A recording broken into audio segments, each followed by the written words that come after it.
और ब्रेक के बाद एक अहम खबर मध्य प्रदेश से। मध्य प्रदेश वक्फ बोर्ड इंतखाब एक मुअम्मा बनकर रह गया है। हाईकोर्ट के अहकाम के बाद 4 साल बाद होने वाला इंतखाब का मामला फिर हाईकोर्ट की दहलीज पर जा पहुंचा है। इस बार रिटर्निंग ऑफिसर की ही बदउनवानियों को निशाना बनाते हुए रतलाम के यहिया खान के जरिए जबलपुर हाईकोर्ट में अर्जी दाखिल की गई है। अर्जी गुजार का जवाब है कि रिटर्निंग ऑफिसर जो कि रिटायर्ड ऑफिसर हैं, इनके जरिए वक्फ बोर्ड में की गई बदउनवानियों का मामला कई जांच एजेंसियों के दायरे में है। इसके जरिए वक्फ बोर्ड इंतखाब को मुतासिर किया जा सकता है।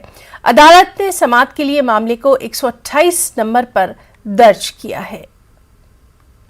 सीधे रुख करेंगे भोपाल का, हमारे साथ मौजूद हैं हमारे साथी मेहताब आलम। मेहताब, आपसे जानना चाहेंगे मध्य प्रदेश वक्फ बोर्ड इंतखाब का मामला जो है एक बार फिर कोर्ट तक जा पहुंचा है, इसकी क्या कुछ तफसीलात हैं? इसकी वजह यह है कि मध्य प्रदेश में 2018 से वक्फ बोर्ड में कोई कमेटी नहीं है।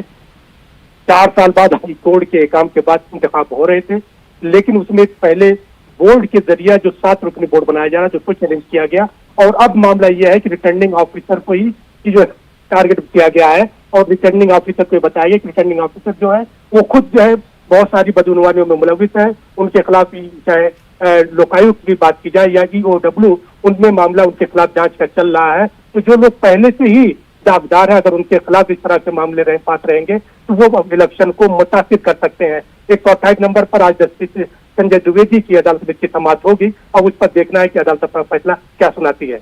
बहुत बहुत शुक्रिया मेहताब आपका तमाम तफसीली जानकारी के लिए।